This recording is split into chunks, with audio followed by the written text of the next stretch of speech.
This week, I was reminded of a little game I used to love playing at church camp and youth group. Perhaps you've played it too. The game is, which disciple am I? The scriptures give us varyingly complete pictures of them, so our ideas about who the disciples are inevitably require us to fill in the gaps with some imagination. But still, the question taps into that playful place of self-examination that we encounter when we're, say, assigning roles for a group Halloween costume, or saying who in our friend group is such and such from Seinfeld, or Friends, or whatever show we're into these days. Oh, she's such a Monica. Historically, I've always felt the deepest affinity with Thomas. Thomas, the one we primarily associate with doubt, and yet also the one who put his body where it needed to be before his head and heart could catch up. Thomas, the one who shows up even if he's not ready to believe. Thomas, the one who dared to ask for what he needed. Not today, though. As I encounter today's gospel reading, how my heart aches and feels for Peter. How I see myself in Peter. The rock, loyal until he is not. The one who gets it, who glimpses the prophecies coming true, and who first names Jesus as the Messiah. Peter, who clearly knows his scriptures and is connecting the dots before anyone else. Peter, who is just about to embark on an elaborate and historically accurate adoration of his transfigured rabbi, and who is promptly, literally shushed by God on high. Listen to him, says the voice from the clouds. And that's with an exclamation point. It's an incredible scene, Jesus and Peter and James and John on the mountaintop, prophets of old suddenly appearing as Jesus' face turns to light and God speaks. And not just to anyone, but directly to the disciples. I am sure that neither Moses nor Elijah were the intended audience of God's speech, and certainly not Jesus. Have you caught that before? It's arresting. And poor, thoughtful Peter. Even without the aid of the lectionary, he realized right away that ascending the mountain with Jesus echoed deeply with this story of Moses on the mountain. And I want to give us a little broader sense of the Exodus passage to help us see the parallels a bit more deeply, because I want us to see the gospel scene in the same way that Peter might have been experiencing it. The Exodus scripture, it mentions the elders. See, prior to the passage, Moses had been accompanied by 70 elders of Israel up the mountain, up to a point. The text is a bit nonspecific, but it sounds as if they reach a vista, part or most of the way up the mountain, and then broke camp before the highest peak. The 10 Commandments have actually already been spoken to the group. It's just that the tablets have not been given. The tablets that Moses and the accompanying elders would bring back down to the base of the mountain for instructing the rest of the Israelites. So even though this passage in isolation sounds like the beginning of God giving the law, it's actually in the middle. Now, after this moment, after we're told that Moses stayed on the mountain for 40 days and nights, God continues issuing law. The remaining laws are incredibly specific. These are the instructions of how to build the Ark of the Covenant, measurements and materials, what the priests are supposed to wear and how they are to perform certain rituals. And then Moses and company descend the mountain to find the Israelites and their golden calf.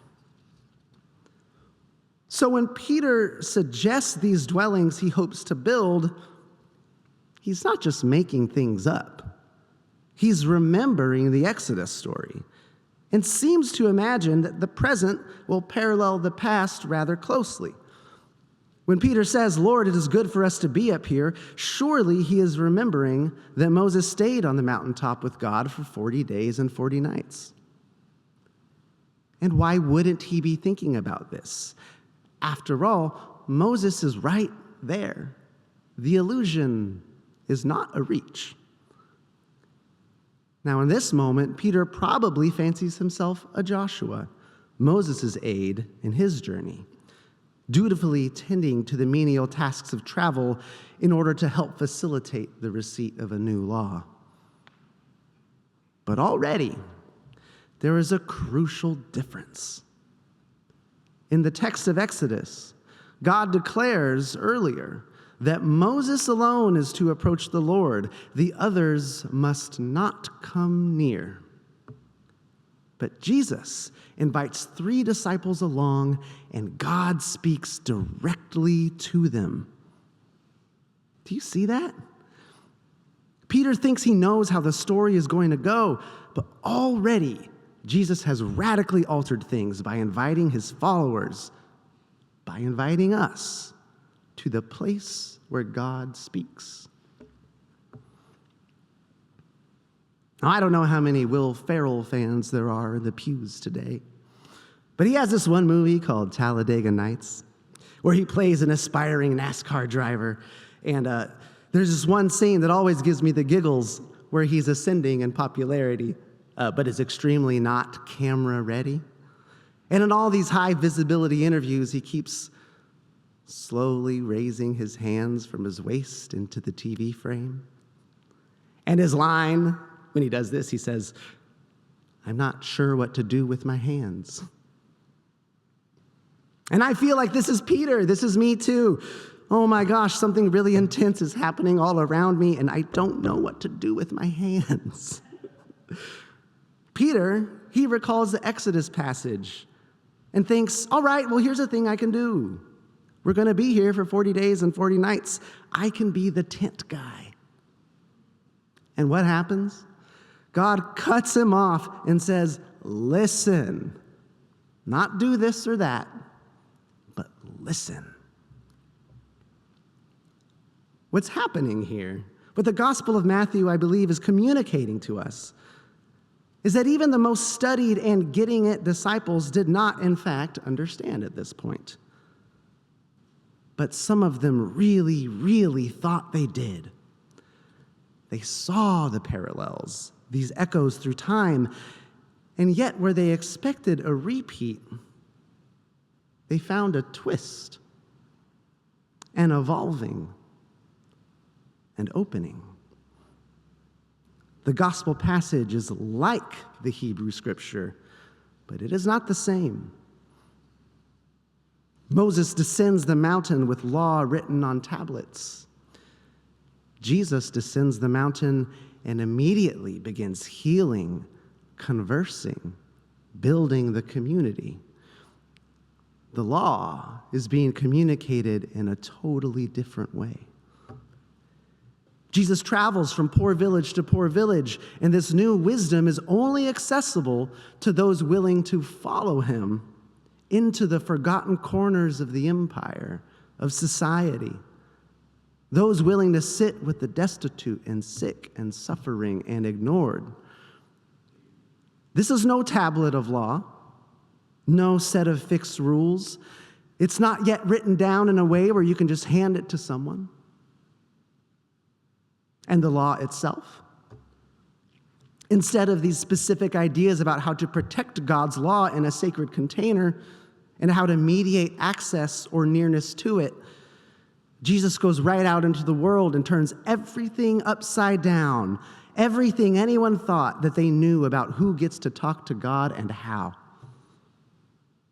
And he shares this wisdom from the mountain, the wisdom of God, through relationship grounded in communion. So God rebukes Peter, and what does Jesus say in turn? What does Jesus say when Peter has just been told that his well-informed instincts about how to serve the Lord are, in fact, way off base? Jesus says, "Get up and do not be afraid." It's a hard thing to admit, but the defensiveness we feel when called out for wrong action or misunderstanding, that almost angry recoil in our hearts, it often comes from a place of fear.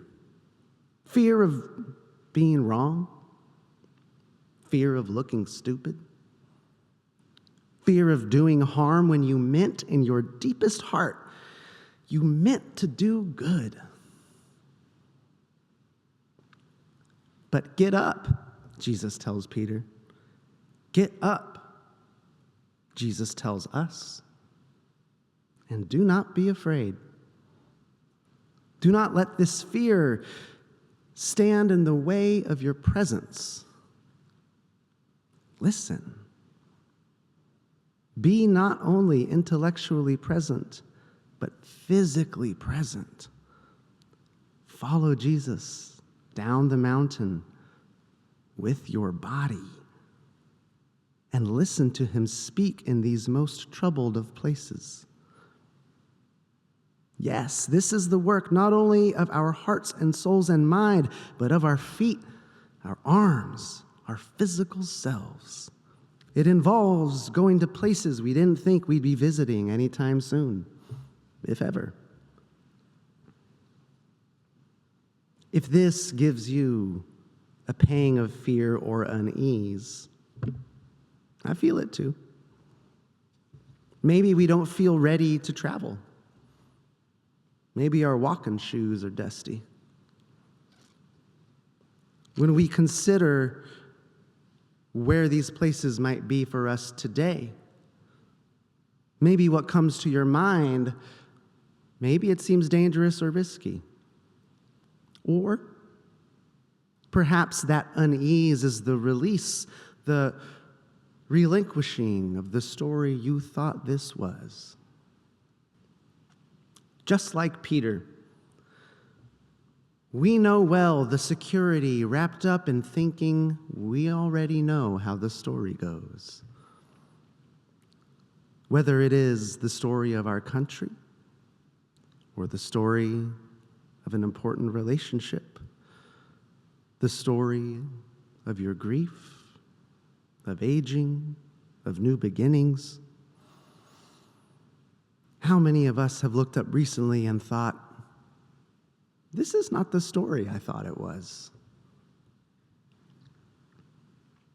At the very end of the gospel reading, Jesus tells Peter and James and John, "Tell no one about the vision until after the Son of Man has been raised from the dead." Now, I've long wondered about the meaning of statements like these.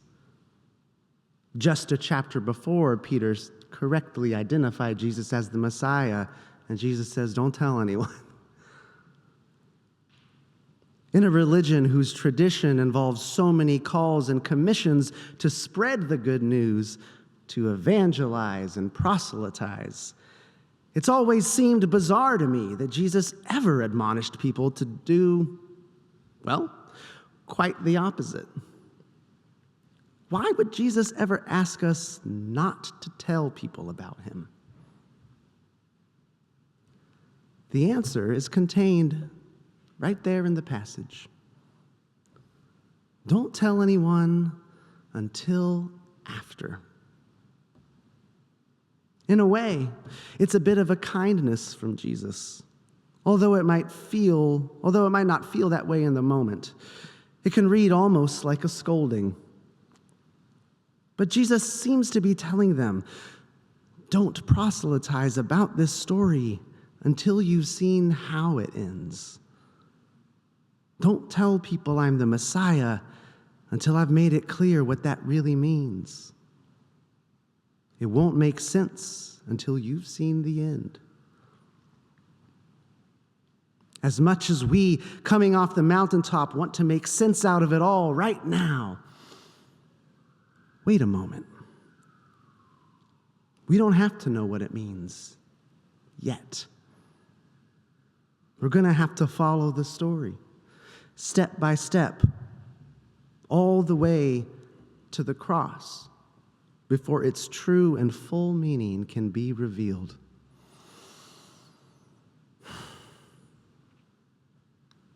But that doesn't mean that we should be still.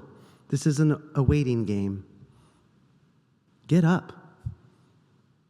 Getting up is part of the curriculum. It's part of the lesson.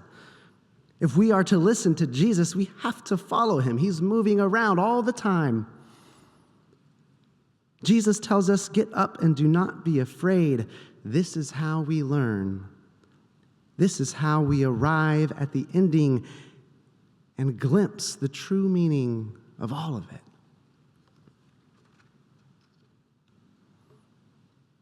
This week, when we celebrate Ash Wednesday and the beginning of Lent, let this be the invitation.